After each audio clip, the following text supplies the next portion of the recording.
Now, I'm sure some of you have already heard this. This hasn't been exactly news the last several days, but one thing is, which I think I partially mentioned in my video, I think on Saturday, JP Gold Vault has biggest one-day withdrawal ever.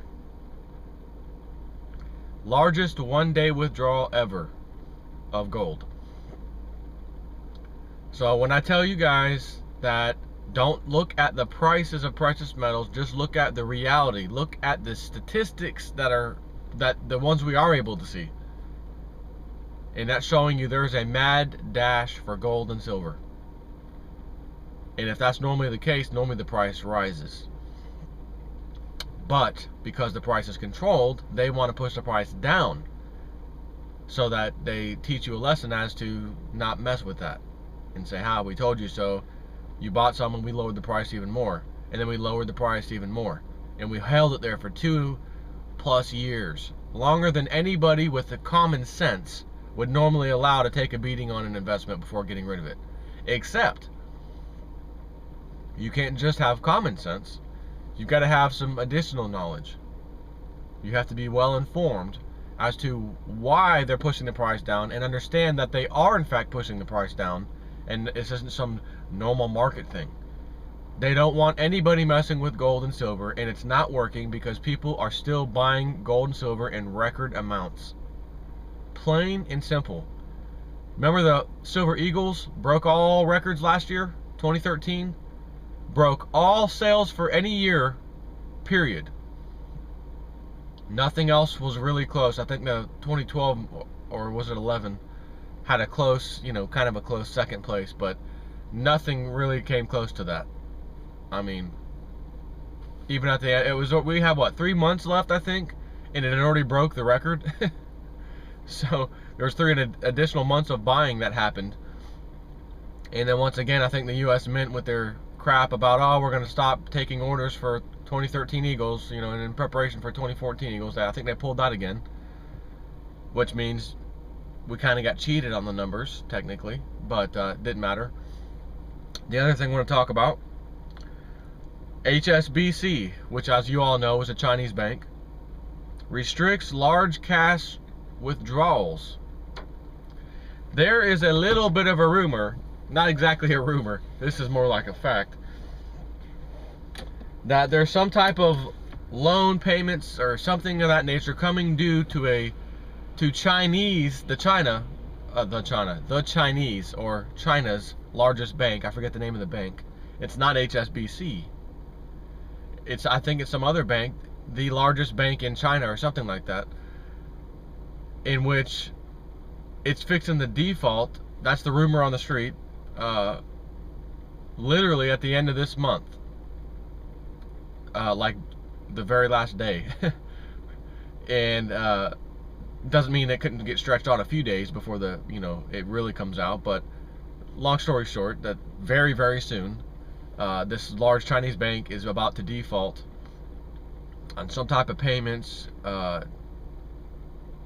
Depositors also, people that invested.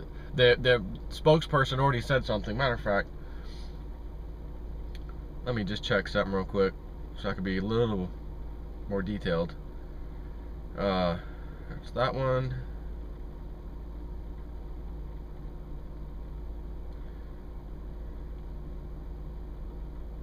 I don't see it.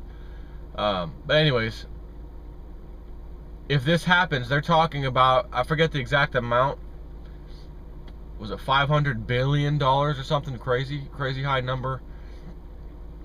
And that's going to trigger some other things. Now, I read this on Godlike Productions,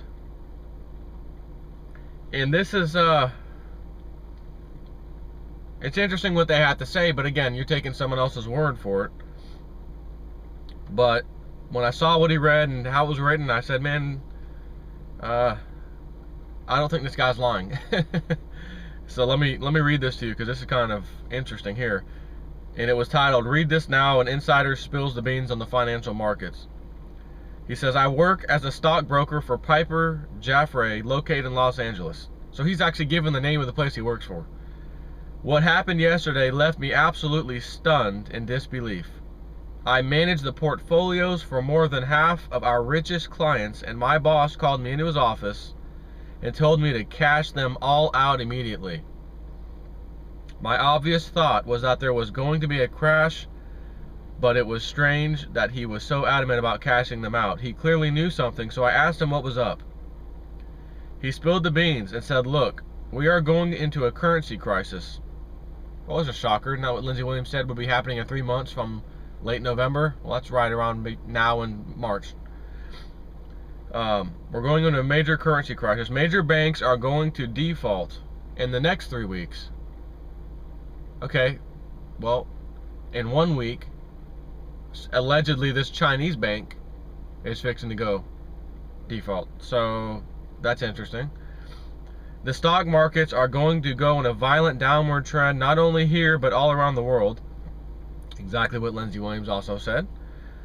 The currencies of the world are going to move in every direction, and there's no predicting which ones will be standing after this is all over. But if they can agree, thanks to the IMF, which already has the plan on standby, saying, look, currency wars and all these currency problems, let's use our currency, which is called the special drawing rights, and you won't have to deal with this. The whole world, if you'll get on this plan, you won't have to worry about these problems. And by chance, by the way, first place on as far as reported numbers, and this is how it's been for a long time, of ownership of gold by country, #1 is the United States. That does make me feel good, by the way, as long as the numbers are true. Second place, Germany. Third place, not a country at all. Guess who? IMF, International Monetary Fund. How in the hell does that fund, which has no real means of making money, besides getting it from the United States for free and this other country for free, and then lending it out, sometimes not for free, but they have to pay it back, but they lend it out to poor countries who can't pay it back, and then tell the poor country, we'll rework your interest rate because we see you struggling. Yeah, they were struggling because they had a money problem to begin with. Now you've given them debt to temporarily solve a problem that lasted a month or two, or a few months. Now they're in worse situation. Well, we'll change the interest rate. That doesn't work. Okay, country, now you have to pay us something, and you have a private electric company that we would like, and you have a private water company we would like in exchange for this loan, and we'll wipe it off clear, free and clear. Okay, so that's how they get their assets. Then they start making revenue off those assets, and then they can have money to buy stuff. Such as gold. They are the third place gold holder of the world. And could it be possible that the numbers aren't quite accurate, and that we find out all of a sudden, while we thought China was the one big gobbler up of gold, turns out the IMF was behind the scenes gobbling it up too. No telling. But that is very interesting nonetheless, don't you think? So he says that the markets are going to go every which way. The currencies of the world are going in every which way. There's no predicting which ones will be standing after this is over. It will spill into the bond markets here, and it will be interesting to see what the Fed will do. He warned whatever the Fed did, it was not going to help and not solve any problem. When I asked who told him this, he said he talked to a buddy of his who happens to be an executive at JPM. I asked what triggers it, and he said the Chinese trust default. That's what I was talking about earlier. The Chinese trust default is going to cause a domino effect which will spill into every market and every currency in the world. He also said this coming week, from the 27th to the 31st, which is that time frame, will have volatile trading, and that this collapse is imminent within the next 3 weeks. I am dumping all my stocks and bonds, but the problem is holding dollars is not a safe haven as well. I'm in the process of putting my dollars into precious metals, property, Swiss francs, the Vietnamese dong, that's their currency, Nigerian naira, Russian ruble, and Mexican pesos. Why not the yuan, the Chinese yuan?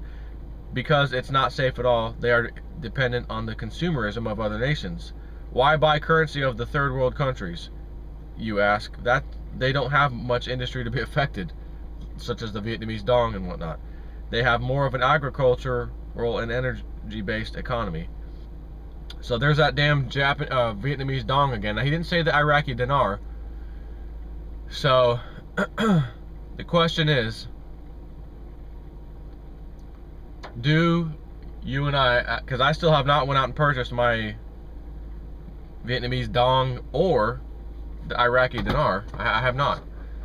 So that kind of remains as something I probably might do. And like I said, if you're just gonna spend like $100 on the Vietnamese dong and $100 on the Iraqi dinar, or maybe some other currency you didn't really, you know, give two shoots about,